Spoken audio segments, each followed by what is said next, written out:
Қолыңыз келгізбеңіз. Арбаңыз қадірлі көрүүчү. ЛТР телеканалында түз эфирде күн маек берүүсү көрсөтүүнү улантат. Студияда мен Бакберди Баязбеков. 4-5 февраль күндөрү Бишкекте B5+1 форум өттү. Борбор Азиянын менен АКШнын ишкерлеринин башын бириктирген форумда эмнелер талкууланып, кандай жыйынтыкталды? Борбор Азияда экинчи рет өтүп жаткан бул форумдун жыйынтыгы менен ишкерлер алдыда кайсыл тармактарда иштешүүгө кызыктар болууда? Эфирдин жүрүшүндө кененирээк айтып беребиз. Бизде конокто экономика жана коммерция министрлигинин тышкы саясат башкармалыгынын башчысы Улукман Максутов, ошондой эле МөМө ассоциациясынын төрагасы ишкер Тилек Токтогазиев. Саламатсыздарбы? Студияга кош келипсиздер. Улукман мырза, алгачкы суроо сизге болсун. Айтсаңыз, мынакей B5+1 форматындагы аталган форум Борбор Азияда экинчи рет өтүп жатат. Буга чейин Казакстандын Алматы шаарында өткөн, Бишкекте өткөн форумдун максаты тууралуу айтсаңыз. Саламатсызбы? Сиз айткандай, 4-5 февралда Бишкекте биз B5+1 деген форумду өткөздүк. Негизинен бул Борбор Азиядагы 5 өлкөнү жана Америка өлкөсү менен биргеликтеги аталган бир аянтча. Негизинен биз ноябрь айында биз эске алсак, биздин өлкө башчыбыз урматтуу Садыр Нуркожоевич Вашингтонго сапар жасап, ошол жерден ушу С5+1 деген форматын алкаганда, ушундай өлкө башчыларынын форматын алкаганда, ушундай атайын бизнестерге бир аянтча жасалган. Бул B5+1 деп аталып калган. Ошонун форумун мына биз көчө Бишкек шаарында өткөзүп, негизги максаттар албетте бул аймактык кооперация. Ошо биздин Орто Азиябызда, Борбор Азиябызда регион менен, анан Америка өлкөсү менен. Экинчиси ошо ишкердик чөйрөнүн жакшыртуу, анан эл аралык өнүктүштүк. Биз ошол жалпысынан 400төн ашык компания катышты бул форумга.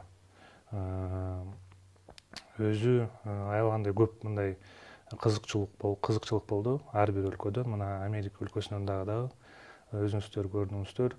Мына Америка өлкөсүнүн бизнесин баштап Серджо Гор өзү келди. Бул ошо Дональд Трамптын спецпосланниги бияка келип, ошо биздин дагы өлкөбүзгө келип кеткен. Демек, ал тараптан да мындай кызыкчылык бар. Америка бизнеси менен да биздин өлкөбүз менен, биздин регион менен иштешкенге кызыкчылыгы түздөн түз бар. Айтсаңыз, ушул форумдун жүрүшүндө кандай темалар талкууланды?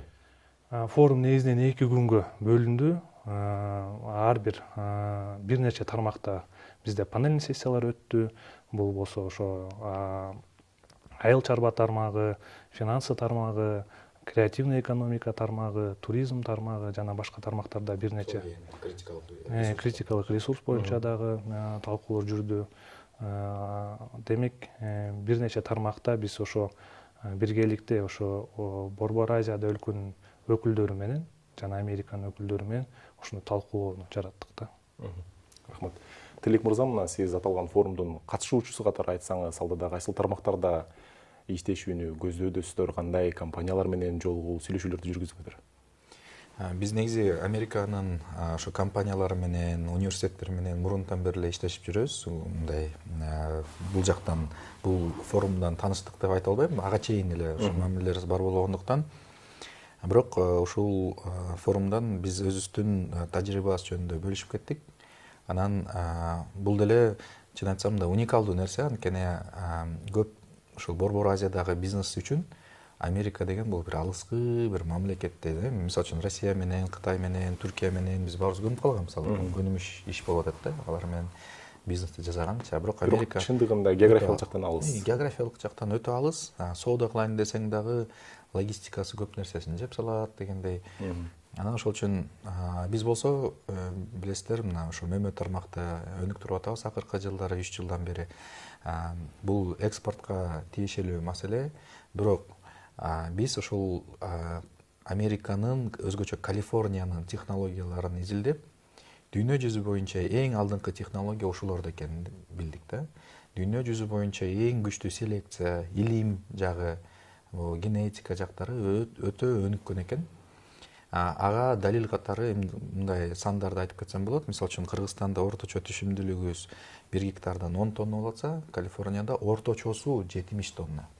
Кээ бирлер бар 100, 120, 150 тоннага чейин алгандар бар. Демек түшүмдүүлүгү 10 эсе жогору, Аябай эле мындай күчтүү. Ошондуктан анын себептери эмне дегенде мен канча жолу барып келдим, канча жылдан бери ошо изилдеп жүрөм. Ал ошол илим. Биякта ГМО деген түшүнүк жок аларда. Жок, таза селекция, бирок ооруларга туруктуу кылган, иммунитети күчтүү дегендейчи.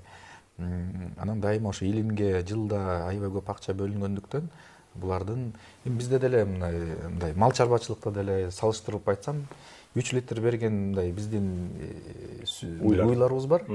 Анан 40 литрден ашык бергендер дагы бар. Түшүнөбүз да, ал асыл тукум мал дегенде. Өсүмдүктү өстүрүүсүндө деле ошондой, так ошондой бар да, мындай эптеп эле мындай өлбө жанын өлбө дегендей бир өзүнчө бир эмер, эски көчөттөр селекциясы өлүп калган, бирдин жанакы өздөрү мурутчаларынан өстүрүп атып бирдеме кылып мындай кустарный метод менен иштеп көнүп калгандар бар. Алардыкы албетте түшүмдүүлүк өтө аз болот. Дүйнөлүк эталон болсо ошол Калифорния болуп саналат да. Биз ошол жактан Ласан Каньон деген бир эң алдыңкы питомник бар. Ошолор менен эксперимент катары бияка алып келип, бир контейнер көчөт алып келип отургузуп, биринчи жыйынтыктарды көрүп алганда эле баарыбыз шок болдук. Анткени чын эле 10 тоннаны бир жылда алып аткан дыйкандар азыр болсо ошол биринчи эле мындай гүлдөгөндөн эле биринчи эле мындай алар толкун менен гүлдөйт да. Ошо биринчи гүлдөгөндөн эле 15 тоннага жакын алган болду да. Кийинки жылы дагы баарын көрөбүз жыйынтыктарын. Бирок менин оюмча ошол 40-50 тоннага чейин жок дегенде жеткизип алсак, биз аябай чоң мындай жетишкендигибиз болот да. 10 тоннадан 40 тоннага чейин көтөргөнүбүз бул чоң жетишкендик болот. Ошондой эле университет Калифорния Дэвис деп коет. Ошол Калифорниянын университети менен дагы бизде келишимибиз бар. Дүйнө жүзү боюнча алар жанакындай жабык сорттор бар. Ал сортторду саттырбайт да. Анан алар үчүн алардан бир атайын келишим түзүп туруп уруксатын алыш керек. Ошол уруксатын биз алып койгонбуз Кыргызстан үчүн. СНГ КМШ мамлекеттеринин арасында Кыргызстан жалгыз гана мамлекет ошондой уруксаты бар болгон. И Harmony Group деген дүйнө жүзү боюнча эң чоң сарымсак бизнесиндеги эң чоң компания. Обороту $1 миллиард. Ошол компания менен биз дагы келишим түзүп, Кыргызстанда ошо сарымсакты отургузуп, көбөйтүп, анан Америкага белгиленген бир баада, стабилдүү бир баада жылда сата тургандай кылып иштеп атабыз. Биринчи бул январь айында биринчи Кыргызстан тарыхында биринчи жолу бир фура кетирдик. Буюрса ошол март айларында ошо Америкага жетип калат. Анан америкалыктар ошо биздин биринчи сарымсагыбызды дегенге мүчөлүк болуп калат да. Андан жакшы. Тилек мырза, мен эми темадан тышкары болсо да сурагым келип атат. Агрономдор айтышат эмеспи? Чет өлкөдөн келген баягы көчөттөр жергиликтүү жердин шартына, климатына ылайыкташышы керек депчи. Анан сиздер алып келип аткан көчөттөр демек андай процесстен өтпөй эле жакшы түшүм берип жатабы? Албетте, бизде бул Калифорниянын сорттору илгертеден бери эле бизде жүрөт. Ошол эле белгилүү Альбион деген сорт бар. Ал 2003-жылкы селекциядан чыккан сорт да. Ал эски сорт болуп саналат да. Бирок эң көп Кыргызстанда жайылган сорттун бири бул Альбион дегенчи. Тияктан болсо бул Калифорниянын климаты кургакчылык жагынан бизге окшош. Бизде, например, Флорида жак аякта аябай нымдуу, Европада нымдуу, бирок абанын нымдуулугу жагынан кургак да бизде анан жайында өзгөчө кургак болуп калат го, жамгыр жабай депчи. Ошол үчүн мындай климаттык шарттары бизге окшошуп кетет. Албетте аларда биздикиндей катуу суук болбойт, катуу ысык болбойт, бирок кургакчылык жагынан бирдей да. Ошол үчүн албетте бизге туура эле келет. Биз анын баарын изилдеп туруп, ошол үчүн баштаганбыз да. Андан жакшы, бул боюнча да улантабыз. Улукман мырза, айтсаңыз, мына жогоруда белгилеп кеткендей, ушул форумдун жүрүшүндө туризм, айыл чарба, минералдык ресурстар жана каржы, банк секторлор боюнча, темалар боюнча талкуулар жүрдү. Алдыда ушул тармактар боюнча кызматташуу мүмкүнбү? Албетте биз ошол атайын ушундай аянтча түзгөндөн кийин биз аракет кылдык ошо Америка тарап менен биргеликте биз ири чоң компанияларды биздин Бишкекке алып келип ошол жактан биздин ишкерлер менен түздөн түз байланыштырып, мына алардын ичинде биз белгилеп кетсек Pfizer, NASDAQ, Boeing, то есть мындайча айтканда дүйнөгө эң белгилүү компаниялардын алардын бири. Алардын баары тең ошо биздин өлкөбүз менен, биздин ишкерлер менен бияка келгени, демек ою кызыкчылыгы бар биздин ишкерлер менен биргеликте бир долбоорлорду ишке ашырганга. Негизинен бул эми негизги максат, бул аянтчанын негизги максаты ошо байланыштыруу, биздин ишкерлерди байланыштыруу. Андан сырткары эми албетте биз мамлекет тарабынан катары дагы бир нече долбоорлорду ири компаниялар менен ашырганга да иш алып барып жатабыз. Өзүңүздөр билесиздер, мына бир нече компаниялар баары менен биздин урматтуу президентибиз Садыр Нуркожич өзү жолукту, өзү алар менен сүйлөшүү жүргүздү. Албетте биз дагы ошо Америка Кошмо Штаттарынын инвестор катары компанияны билген үчүн биз дагы бир нече долбоорлорду, бир нече кадамдарды жасаганга даярбыз. Түшүнүктүү. Тилек мырза, сиз мына айыл чарба тармагын түшүнгөн адис катары айтсаңыз, биз буга чейин ушул айыл чарбасы өнүккөн Голландия же болбосо Германия сыяктуу өлкөлөр менен кызматташып, алардын жанагы сиз айткан питомник уруктарды ошол жактан алып келип кызматташып келгенбиз. Анан алдыда ушул АКШдан дагы кандай тажрыйбаларды алсак болот ушул биздин айыл чарба тармагын өнүктүрүүгө? АКШ боюнча негизи биз көп тажрыйбаны алмашсак болот да, анткени дүйнөлүк лидер болуп чын эле саналат. Мен кээ бир маалыматтарды угуп алганда аябай эле шок болгонум. Мисалы үчүн күрүчтү элестетип көргүлө, күрүчтү Калифорниядан өстүрүп, Вьетнам, Таиланд жактарга чейин сатышат экен, экспорттойт экен да. Эми айлыктарды салыштырсак, кайра эле Калифорнияда 1 саатка төлөгөн айлык менен тиякта мүмкүн 1 күн болобу же 2 күнгө төлөйт да. Мындай киреше айлык жагынан санаганда асман менен жердей. Бирок Америкада техникалары дагы аябай күчтүү, селекциясы дагы күчтүү. Мындай селекция деген бул өтө маанилүү да. Ошол үчүн мындай биздин эми Америкада жашаган жарандарыбыз бар да. Ошолордун деле айтымында көп учурда Америкада Кыргызстандан дагы арзаныраак азык-түлүк болуп калган учурлар болуп калат да. Чын эле ошондой. Ал эмненин арты менен келишет? Анткени ооба айлыктар, калган нерселер кымбат болгону менен булар техникага басым жасап, технологияга, селекцияга басым жасап туруп, түшүмдүүлүгүн аябай жогорку кылып салат. Ошондо кымбат чыгым болсо дагы ошону көп болгон эмеге түшүмгө бөлүп салгандай 1 килограммга санап чыкканда арзан эле чыгып калат да. Көлөм жагынан утат булар, э? Көлөм жагынан, сапаты жагынан, тазалык жагынан дагы булардын стандарттары өтө мындай оор да. Мисалы үчүн бизде эми мындай көнүп калган иш да, Америкада ГМО деп эле жөн эле жаман деп элес, бирок барып келип көрүп келген биздин дыйкандарыбыз бар, биздин экспортерлорубуз бар. Барып келгенден кийин эч качан андай сөздөрдү айтпайт да. Керек болсо буларда биздикинен да таза экен деген сөз менен келип атышат. Ошол үчүн техника жагынан, сугаруу жагынан, жана сугаруу, тамчылатып сугаруу система, жамгырлатып сугаруу системасы. Бул сапарда мына бизге John Deere'ден өкүлдөрү келди. Бул дүйнө жүзү боюнча эң чоң корпорация болуп саналат да. Ал менен эч ким мындай жанында да турбайт. Калган кийинки компаниялардын баарындай бириктирсе дагы анын жанында турбайт да. Булар жана R&D деп коет, илимий изилдөөлөрүнө эле бир нече миллиард доллар жылда коротот. Бул жөн эле мындай изилдөөгө эле короткон акчасычы. Ошонун өкүлдөрү расмий бияка келишти. Бул чын эле бизге чоң мүмкүнчүлүк. Биз бүгүн алар менен өзүнчө менде дагы мындай түшкү тамактануу болду. Алар менен дагы өзүнчө сүйлөштүк. Келечектеги ошол биздин мөмө тармак, сарымсак тармак, дагы башка тармактар боюнча ошол алардын техникаларын биякта колдонуу боюнча перспективаларын сүйлөштүк да. Кандай мүмкүнчүлүктөр бар.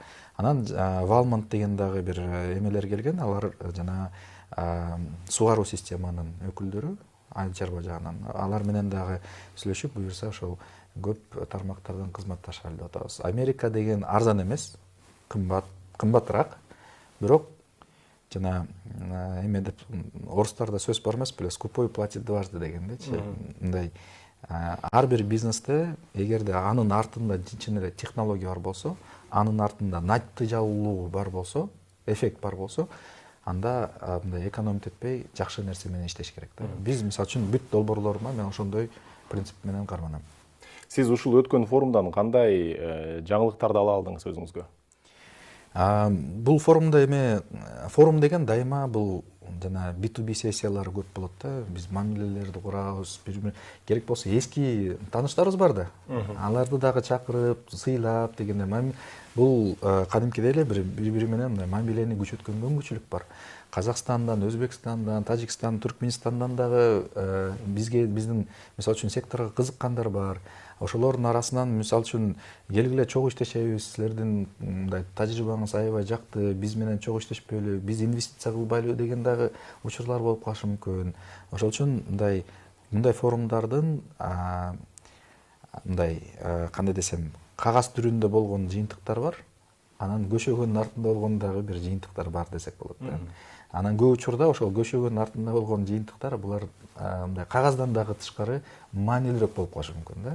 Бул кадимкидей эле мамиле. Мисалы үчүн мен таң калгандыгым бул эмеде мына эң жогорку деңгээлдеги бир чиновник келди десек болот. Бул жана Серджио Гор деген. Бул Трамптын эң жакын адамдын бири, президенттин. Бул киши кадр саясатына катуу таасир этет. Азыркы Марко Рубио деген мамлекеттик катчыны жумушка ушу Серджио Гор алган. Бул Серджио Гор деген Өзбекстанда төрөлгөн учурунда. Анан ошол үчүн менин оюмча ушул Серджио Гордун Борбор Азияга болуп аткан көңүлүн мындай буруп бергендигинин мындай таасири, анын салымы эң чоң да. Анткени ал ушул жактан бизди билет, Борбор Азияны өзү түшүнөт, өзү төрөлгөн. Анан келгиле ушул жакка инвестиция тартайлы, келгиле наоборот керек болсо Борбор Азиядан инвестицияны дагы Америкага тартайлы деп эки тарапта кызматташууну күчөтөлү деген болуп атат.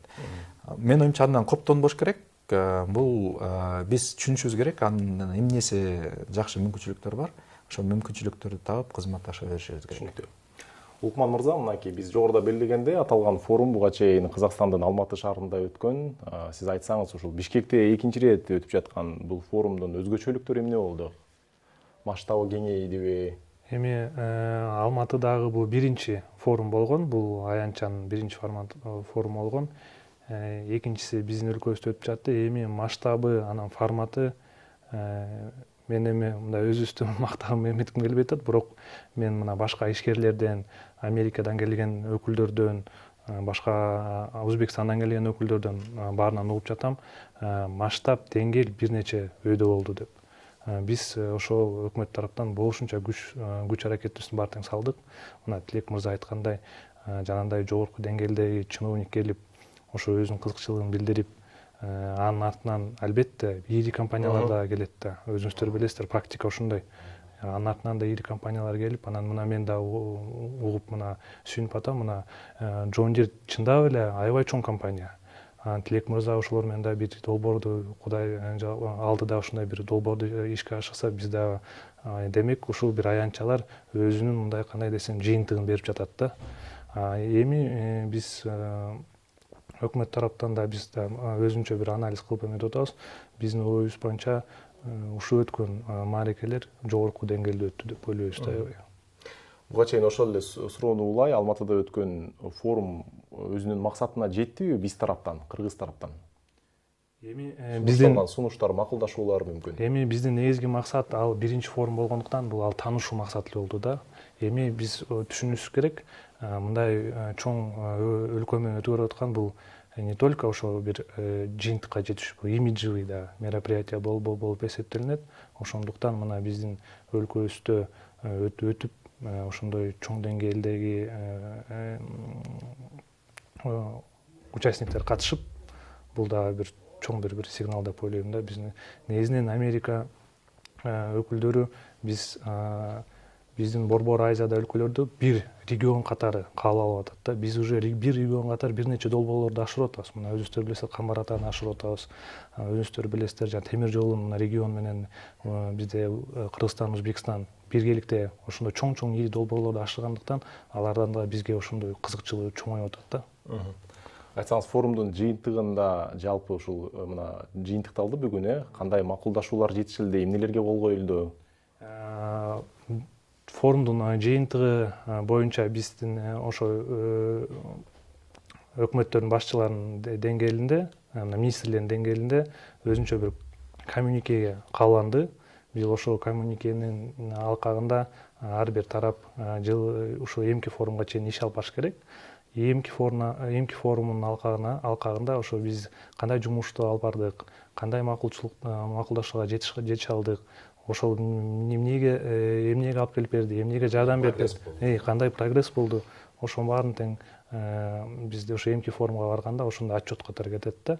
Эми негизинен бул Тилек мырза айткандай, бул аянтча ошо таанышып, бири-бирибизди таанышып, мына не только американский бизнес, балким узбекский бизнес же казакстанский бизнес менен бирге иришкен бир долбоорду ашырган аянтча болуп эсептелинет да. Тилек мырза, сиз мына күбө болдуңуз болуш керек. Кечээ ошол АКШнын түштүк жана Борбор Азия боюнча өкүлү Серджио Горду президент Садыр Жапаров кабыл алып, анда эки өлкөнүн ортосунда соода жүгүртүүнүн көлөмү учурда $400 миллион жеткенин, алдыда бул көрсөткүчтү дагы өстүрүү боюнча аракеттер көрүлө турганын билдирди. Ошол эле учурда ошол Серджио Гор Американын президенти Дональд Трамп ачык тапшырма койгонун, Борбор Азия менен иштешүүгө тапшырма бергенин ачык айтты. Алдыдагы ушундай шартты эске алуу менен Борбор Азия менен Американын ортосундагы сиздин баамыңызда келечекте мындай бир соода жүгүртүү алакасы тереңдеши, бекемделиши мүмкүнбү? Албетте мүмкүн. Анткени Америка деген бул дүйнө жүзү боюнча эң чоң экономика болуп саналат. Алардын жараны дагы эң мындай бай адамдар болуп саналат. Мисалы үчүн европейцтер менен американецтер салыштырып көрүлө. Европада орточо 2000 евро айлыгы болсо, Америкада болсо 7-8, 10, 15 миң доллар тапкандар бар да. Эми алардын чоң шаарларында дагы, айылдарында дагы мындай жашоо деңгээли өтө жогору. Эми дүйнө жүзү боюнча жана орто класс деген түшүнүк бар. Эң чоң орто класс ошол Америкада жайгашкан да. Мен Кытайга деле барып жүрөм. Кытайда деле мисалы үчүн байлар бар, бирок өтө кедей дайлар да бар. Ошол айыл эмелерине мындай провинцияларына барсаң, мындай жашоо деңгээли мүмкүн биздикиндей же биздикинен да төмөн айылдар бар да. Мисалы үчүн айлыктары канча десең, плюс-минус биздикине окшошуп калган экен да. Америкада болсо бул жана эмне үчүн алардын базары бизге өтө кызык. Анткени биздин кымбат болгондагы продукция барса да, алардын акчасы жетет. Кедейге бир нерсени сатыш оор. Бай кишиге болсо премиальный бир нерселерди сатканга мүмкүнчүлүк болот да. Бирок биякта кандайдыр бир барьерлер бар. Биз ошондой форумда дагы, форумдун негизги максатынын бири ошо барьерлерди жок кылуу. Кандай барьер? Бул логистика. Мисалы үчүн биз үчүн логистика өтө чоң барьер болот да. Анткени мына биз өзүбүздүн сарымсагыбызды Америкага жөнөттүк да. Жөнөткөндө эмне болду? Мына Казакстанга эле келгенде эле чек арага келгенде 2 сутка туруп калды. Чек арадан өтпөй. Анан кийин ал дальше ошо башка мамлекеттерди да кыдырып ар бир чек арадан туруп калышы мүмкүн. Сиздер кечиресиз, кайсы порт аркылуу жөнөтүп атасыздар ошондо акшга? Поти деген Грузиянын сорту аркылуу кетти. Бирок ошолда мындай, мен оюмча биз кандай максат коюшубуз керек? Үзгүлтүксүз, токтоосуз, мына Бишкектен чыкты, дароо мындай эч жерден пробка жок, түптүз барып, мисалы үчүн 5 күндүн ичинде Потиге жетип калса, теоретически келечекте. Бул демек өздүк баасы дагы арзандайт да. Туурабы? Анткени азыр болсо 2 жумадан ашып жүрүп калса, ал ар бир жерден токто берет, ар бир жерден ал жана майын куюш керек, ар бир жерден айлыгын төлөп бериш керек, шопурдун. Анын баары өздүк баасына таасир этип, анан биздин логистикага төлөгөн акчабыз да кымбат болуп калат да. Демек, ошонун баарын оптимизация кылып, мамлекет ортолорунда, мисалы үчүн Кыргызстан, Казакстан, Өзбекистан, Түркменистан деп туруп ошол чек араларды дароо мындай шыр өтө тургандай кылып салсак, анда соода дагы күчөйт. Биз деле мисалы үчүн Өзбекстан менен мамиле эмне үчүн бизге дагы маанилүү? Анткени буюрса жакында жана түндүк жол ачылат, Жумгал аркылуу кеткенчи. Керек болсо мына биякта азыр Казакстан аркылуу пробка болуп калып атса, биз болсо Өзбекстандын бир өткөрмө жолунан өтүп коюп туруп эле, анан дароо Түркменистан аркылуу жана Туркмен башы деген порт бар, ошол жактан анан Бакуга жеткизип туруп, ошо менен мындай шырыраак, бир граница азыраак кылып туруп кетирсек да болот. Экинчи жол мүмкүнчүлүк, альтернатива болуп атат. Анткени биз деген эми азыр көп учурларда ошо товардын баары Казакстан аркылуу кетип атпайбы? Ошол үчүн мындай альтернатива болгон жакшы. Өзбектер дагы бизден көз каранды. Эмне үчүн? Анткени Кытайга алардын чек арасы жок, Кытай мененчи. То есть биз бири-бирибизге ошондой, биз айтабыз, келе Кытайга биз транзит беребиз, силер болсо бизде там Туркменистанга, андан нары Азербайжан, Түркияга жол ачып берип койгула дегендей, ошо бири-бирибиз менен эмне менен атаандашабыз дегенди сүйлөшпөй, бири-бирибиз менен эмне менен кызматташсак болот. Кантип мындай win-win деген неме түшүнүк бар. Кантип бири-бирибиз менен мындай мамилени кичине өзгөртүп алсак, сүйлөшүп алсак, кантип баарыбыз утабыз дегенге келсек болот да. Кичине ошол үчүн психологиябызды өзгөртүп, ошондой форумдар бизнес бири-бири менен таанышат, министрлер бири-бири менен таанышат, мына экономика, инвестиция министрлери бири-бири менен, соода министрлери бири-бири менен таанышып жүрүштү. Менин оюмча бул мындай позитивдүү нерсе, мындай нерселерди дайыма көбүрөөк да жүргүзүп туруп, и өзгөчө Америкага бул өзүнчө, бирок ошол Борбор Азиядагы мамлекеттердин мамилеси чын эле күчөтүш керек. Түшүнүктүү, абдан жакшы. Улукман мырза, бизге берилген убакыт мына соңуна чыгып калды. Айтсаңыз, эми келерки ушул форум, B5+1 форуму кайсыл өлкөдө болот? Ал азыркы учурда тактала элек. Бир нече өлкөнүн өзүнүн дагы мындай сунуштары бар. Албетте бирок албетте Борбор Азияда өтөт. Азыр ошол кайсыл өлкөдө белгисиз, ал жакын арада такталат өлкөлөрдүн ортосунда. Эмди жылы өтөт, буюрса 2027 жылы өтүп, аякада биз келечекте өзүбүздүн бизнесибизди топтоп ошол жака апарып, ал жактан да бир аянтча кылып, ошол жерден уже конкретно бир долбоорлорго бир кол коюшуп, контракттарга кол коюшуп, эметкенге да биз да аракет кылабыз. Рахмат, бизге берилген убакыт соңуна чыкты. Кадырлуу телекөрүүчүлөр, ушуну менен биз бүгүнкү күн маек берүүсүн жыйынтыктайбыз. Бул жолку эфирде Бишкекте өткөн B5+1 форуму, Борбор Азия менен АКШны байланыштырган форумдун жыйынтыгы жөнүндө сүйлөштүк. Бизде конокто экономика жана коммерция министрлигинин тышкы байланыштар башкармалыгынын башчысы Улукман Максутов, ошондой эле МөМө ассоциациясынын төрагасы ишкер Тилек Токтогазиев болду. Эфирди сиздер ЛТРдин YouTube каналынан жана Facebooktагы баракчасынан көрө аласыздар. Берүүнү мен Бакберди Баязбеков алып бардым. Кечиңиздер көңүлдүү болсун.